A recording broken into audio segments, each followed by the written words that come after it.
오늘 말씀의 제목은 권위 논쟁입니다. 권위 있는 사람을 누가 좋아할까요? 권위 있는 사람은 좋아하는 것 같아요. 하지만 권위적인 사람은 좋아하지 않는 것 같습니다. 강압적인 권위를 주장하고 그런 권위를 내세우는 사람은 어디에 가도 환영받지 못하는 것 같아요. 심지어는 권위적인 사람조차도 권위적인 사람을 싫어합니다. 나는 권위가 있습니까? 아니면 나는 권위적입니까?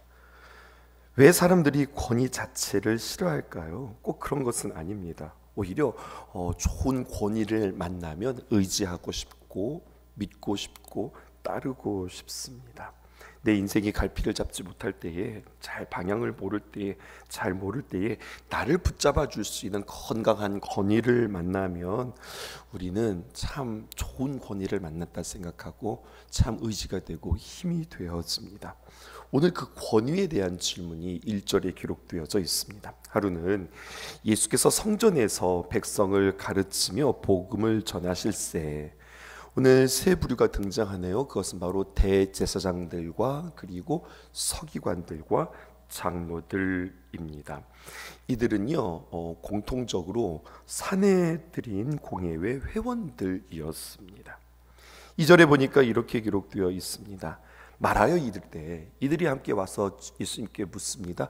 당신이 무슨 권위로 이런 일을 하는지, 이 권위를 준 이가 누구인지 우리에게 말하라 라고 이야기합니다. 특별히 여러분 다시 한번 1절을 보게 되어지면 사실은 어색한 단어 하나가 있습니다. 1절 다시 한번 띄워주실까요? 그 당시에 권위 있는 사람이라고 하고 당시에 정말로 유지라고 하고 리더십이라 할 수 있는 세 부류가 등장하는데요. 대제사장들, 그리고 서기관, 그리고 장로들입니다.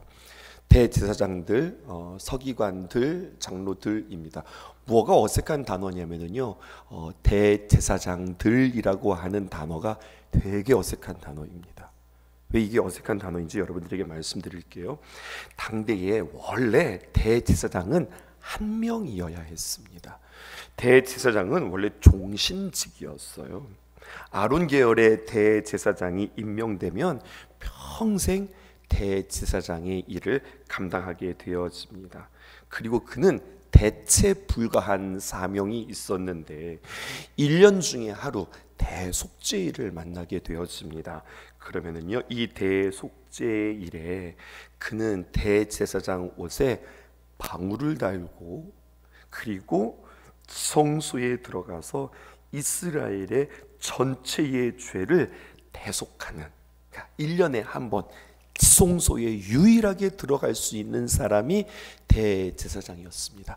근데 옷에 뭐를 달고 갔다고요? 방울을 들고 갔다고요. 그래서 밖에서 이게 딸랑딸랑 소리가 들으면 지금 제사장이 지성소에서 하나님 앞에 우리 모든 죄를 다 속죄하며 제사를 지내고 있구나, 안에서 살아있구나, 이것을 확인할 수 있는 증표가 되었습니다.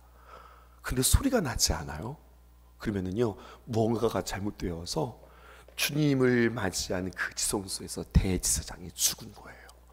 그러면 어떻게 하면 사람들은요, 밖에서 감히 그 지성소에 들어갈 수 없고 갈고리 같은 것들로 그 성막 밑에다가 이렇게 집어넣어서 대제사장을 이렇게 끌어내야 하는, 그러니까 유일하게 지성소에 들어갈 수 있는 사람은 한 사람, 대제사장이었습니다. 이스라엘의 유일한 사람이죠. 목숨 걸고 그 일을 감당한 거예요. 그리고 대제사장은 자신이 죽어야만 그의 아들이 그 일을 물려받을 수 있게 되어지는 그러한 계승제이기도 했습니다. 그런데 이러한 정서를 볼 때 대제사장들이라고 복수로 표현되어지면 이것은 굉장히 이상한 거예요. 대제사장이 몇 명인 거예요? 한 명 이상인 겁니다. 지금 두 사람인 겁니다. 이스라엘의 역사를 보게 되어지면 그들이 포로기를 만나죠. 바벨론 포로기를 만나고 그리고 로마의 지배하에 있으면서 이 대제사장의 계승과 전통이 다 무너지게 되어집니다. 대제사장은 어떻게 선출되어져야 하냐면 아론의 지파 가운데, 아론의 계열 가운데에서 대제사장이 뽑혀야 하는데 로마가 그들을 지배하는 순간 기름 부음 받은 대제사장이 선출되어지는 것이 아니라 로마가 임명하고 로마가 지정하는 사람이 대제사장이 되었으니 한 사람이 아니라 여럿이 등장하게 되어지고 여럿이 존재하게 되었다는 겁니다. 또한 로마 제국이 볼 때 별로 마음에 안 들어? 우리 말을 잘 안 듣네, 우리에게 편하지 않네? 그러면 언제든지 갈아치우는 또 다른 사람으로 대제사장을 세우게 되어지는 그러한 시대에 예수님의 당시 대제사장이 둘이 있었으니 하나는 안나스와 또 하나는 가야바였습니다.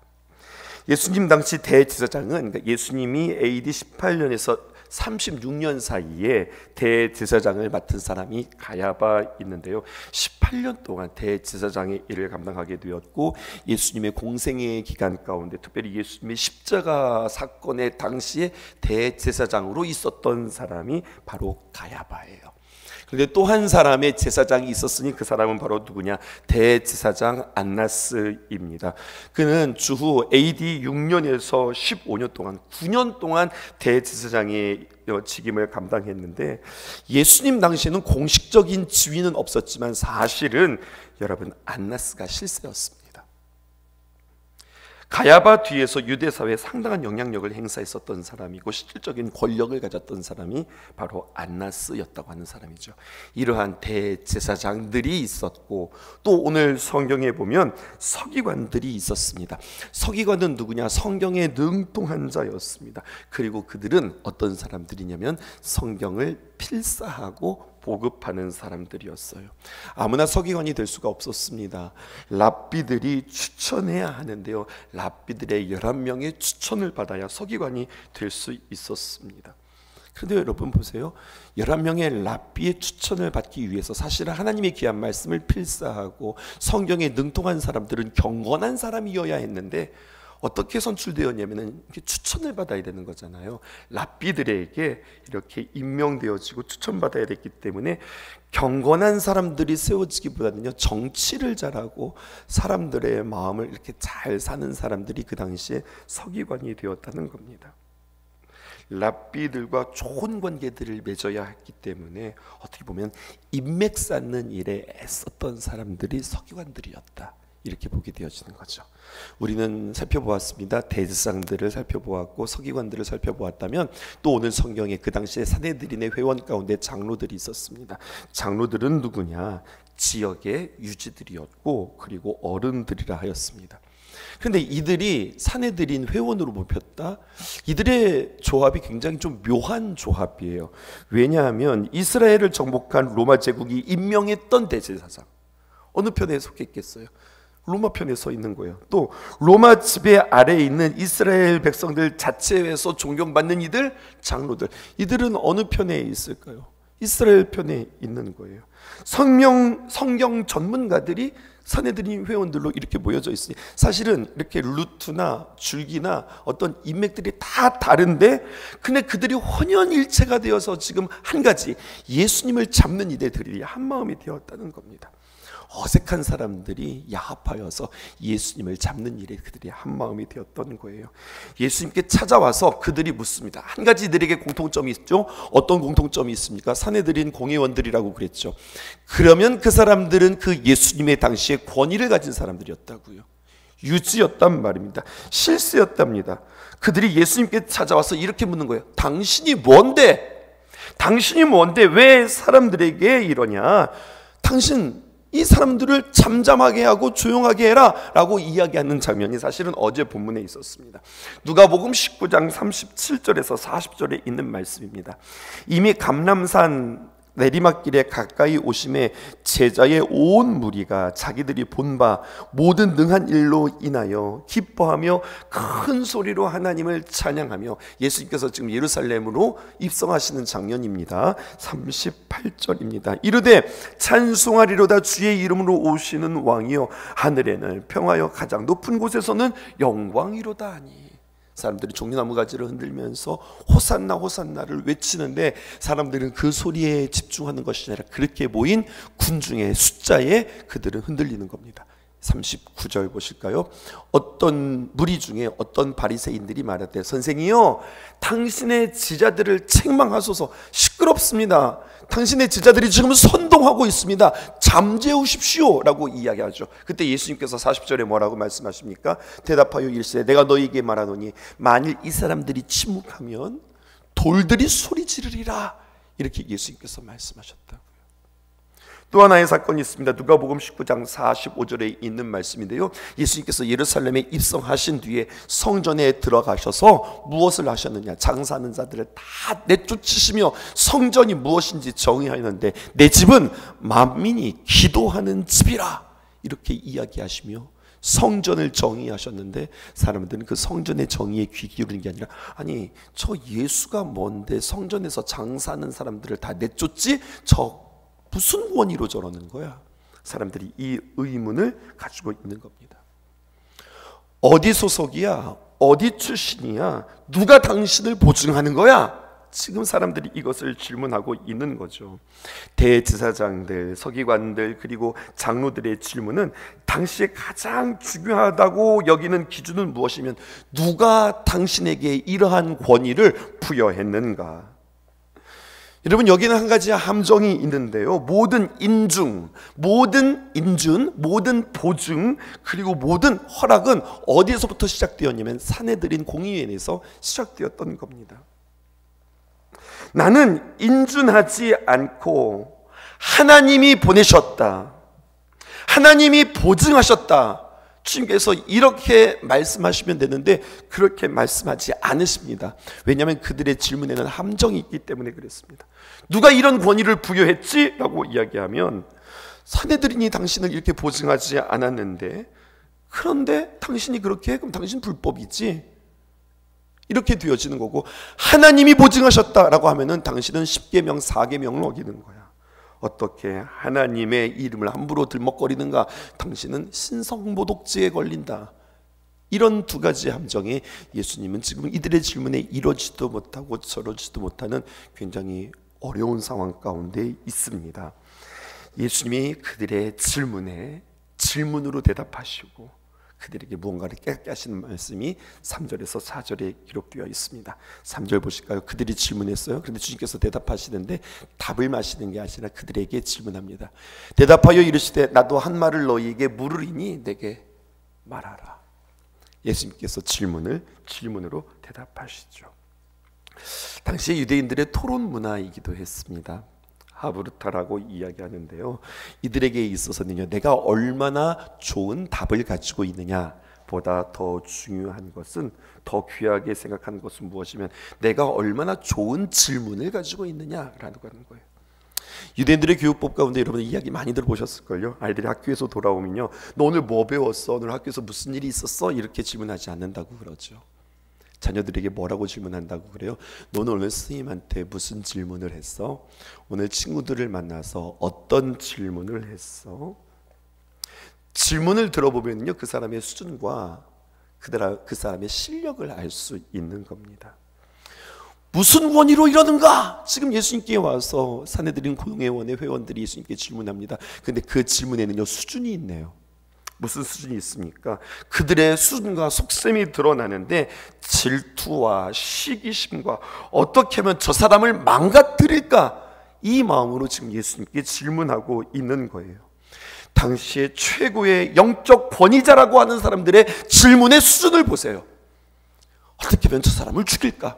어떻게 하면 우리의 입지가 흔들리지 않고 우리의 입지를 우리가 굳건하게 세울 수 있을까? 그 당시 지도자들은 누구입니까? 하나님의 나라, 하나님의 통치를 구현해야 할 사람들이 세상의 정치로 그 하나님의 나라를 격화시키고 있는 모습들을 보게 되어지는 겁니다.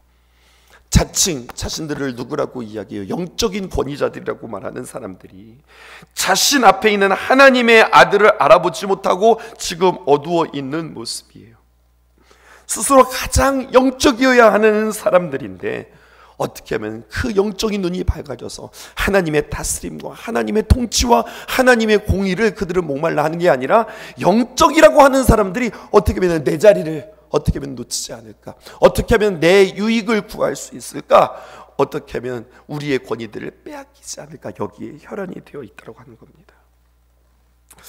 우리가 이 어려운 시국에 말입니다, 어떻게 우리가 하나님의 백성답게 하나님의 자녀로 우리가 이 땅에서 살아갈 수 있고 어떻게 선택할 수 있고 우리는 어떻게 한 마음이 되어야 할까, 사실은 이것이 우리의 관심사가 되어야 하는 거거든요. 그런데 혼란의 시국에 사람들은 기회로 삼습니다. 이렇게 나라가 혼란하니 이러한 틈을 타서 어떻게 하면 내가 한 자리 차지할 수 있을까? 이렇게 혼란하고 어지러운 상황 가운데 어떻게 하면 내가 이런 것들을 기회 잡아서 어떻게 하면 내가 좋은 이득이 되어지는 일들을 내가 구할 수 있을까? 이러한 분위기에 나는 어떻게 한 자리를 차지할 수 있을까? 내 자신을 한번 생각해 보는 거죠. 나는 그래서 오늘도 애쓰고 수고하게 되어질 텐데, 나는 갈라놓는 사람인가? 나는 합치는 사람인가? 나는 시끄럽게 하는 사람인가? 아니면 조용히 잠재우는 사람인가? 혼란스럽게 하는 자인가? 아니면 나는 평화를 이루는 자인가? 함께 생각해 볼 필요가 있겠습니다. 예수님이 이렇게 어려운 상황 가운데 질문을 하셨다고 그랬죠. 허를 찌르는 질문을 하는 겁니다. 생각지도 못한 사람 하나를 등장시키는데요, 그건 바로 누구냐? 세례 요한을 등장시키는 겁니다. 4절의 말씀에 이렇게 기록되어져 있습니다. 세례 요한의 세례가 하늘로부터냐 사람으로부터냐, 조금 설명할 필요가 있겠습니다. 너희 세례 요한 알고 있지? 세례 요한에게 많은 사람들이 와서 말 그대로 요한에게 세례를 받았어. 그런데 그가 세례를 줄 때 그 세례를 주는 그 권위가 사람에게서부터 온 거야? 아니면 하나님께서 주신 거야? 산헤드린 공의회에서 너희들이 인준해서 세례 요한에게 세례 주라 해서 그가 세례를 베푼 거야? 아니면 하나님께서 그를 세우신 거야? 이렇게 질문하는 거죠. 이때 그들은 당황합니다. 그러면서 5절에 이들은 어떻게 합니까? 성경이 기록되어져 있어요. 이들이 서로 어떻게 합니까? 의논합니다. 여기에 문제가 있는 거예요. 당황스러우니까 어떻게 하는 거예요? 의논하는 거예요. 당황스러움을 만날 때 성경은 우리에게 이야기합니다. 의논하지 말고 기도하라고 이야기하는 거예요. 어려움을 만나면 문제 앞에서 우리는 어떻게 하면 좋을까? 의논하기보다, 물론 의논도 중요하죠. 근데 순서가 있어요. 언제나 우선순위는 문제 앞에, 어려움 앞에, 갈등 앞에 우리는 의논하기 이전에 하나님 앞에 기도해야 되는 겁니다. 당황스럽잖아요. 뭔가 지금 하나님께서 그들 골탕 먹이려고 하는 것이 아니라, 예수님께서 그들을 골탕 먹이는 것이 아니라, 너희들의 진위가 뭐야? 너희들의 참된 마음이 뭐야? 너희들이 지금 뭐 하려고 그러는 거야? 이것을 깨닫게 할 때에 그들은 다시 한번 말씀 앞에, 진리 앞에 자신들을 비추어야 하는데 모이는 거야. 모여보자. 그리고 그들이 고민합니다. 하늘로부터다, 이게 답이거든요. 근데 하늘로부터다라고 말하면 어찌하여서 그 하나님의 권위를 인정하지 않고 그를 믿지 않는가? 이렇게 주님께서 말씀하실 것 같은 거예요. 또 아니다, 어떻게 이야기합니까? 그 다음 말씀 보실까요? 6절에 만일 사람으로부터 왔다라고 하면은 백성이 요한을 선지자로 인정하니, 백성들은 그렇게 생각하지 않은 거거든요. 백성들은 세례 요한을 선지자, 이 시대의 마지막 하나님께서 세우신 선지자라고 인정하니, 그러면 그렇게 말한 우리가 돌맞을 상황이다, 그렇게 생각하는 거죠. 그러므로 7절에 그들이 결정을 내립니다. 어떻게 내리느냐? 대답하되 모르겠다. 알면서도 말입니다. 모른다. 어디로부터인지 우리가 알지 못하노라. 영적인 권위자들이라고 하는 사람들이, 어른이라고 하는 사람들이, 정말로 이끌어야 하는 사람들이 모른다라고 이야기해요. 회피지만 여러분, 성경은 여기서 아주 재미있는 표현을 하고 있습니다. 정말 그들은 모르는 자입니다. 권위자라고 이야기하고 리더라고 이야기하지만 그들은 모르는 자입니다. 왜 모를까요? 진리와 단절되어져 있고 지혜와 끊겨 있기 때문에 그들은 모르는 자입니다. 주님께서 그래서 말씀하시죠. 예수께서 이르시되 나도 무슨 권위로 이런 일을 하는지 너희에게 이르지 아니하리라. 예수님은 모른다고 이야기하지 않은 거예요. 알지만 나는 대답하지 않는다라고 이야기하는 거죠. 여러분, 오늘 이 말씀을 통하여서 우리는 from God, 하나님으로부터 귀한 권위가 우리에게 주어지는가, 아니면 from man, 사람으로부터 야합하고 의논하고 계산하고 그리고 이렇게 마음들을 합쳐서 우리가 사람들로부터 어떤 권위들을 만들어 가는가 함께 생각해 볼 필요가 있겠습니다. 예수님의 권위를 인정하지 않으려는 마음들과 생각들만 가득할 뿐 진리에 대한 관심도 진리를 따르려고 하는 의지도 없는 모습을 오늘 성경은 우리에게 이야기하고 있습니다. 그러면서 우리는 적용해야 할 것입니다. 나의 판단의 기준은 무엇인가? 어떤 나의 이해관계 속에서 어떻게 하면 나에게 이득이 될 것인가? 이것의 기준에 따라서 나는 판단할 것인가? 아니면 하나님께서는 오늘 우리에게 뭐라고 말씀하시는가? 이것에 대하여서 우리의 판단의 기준이 바로 설 수 있었으면 좋겠습니다. 우리는 나의 이익을 구하는 자가 아닙니다.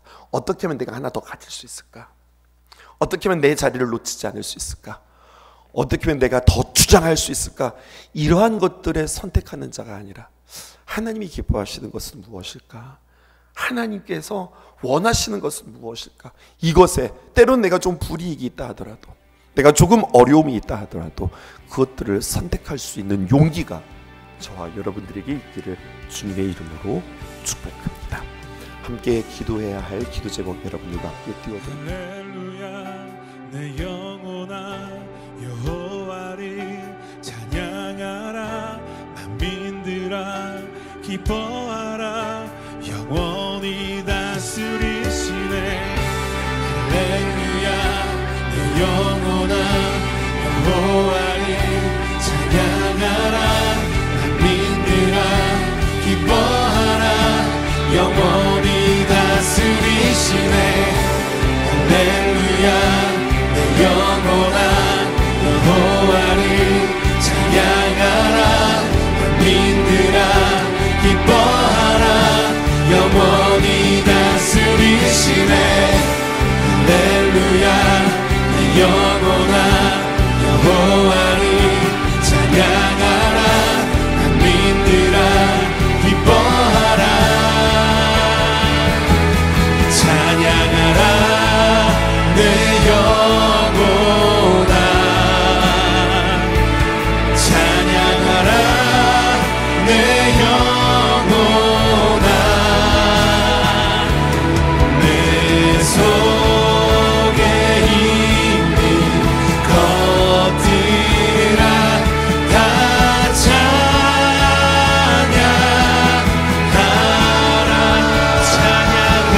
찬양하라 내 영혼아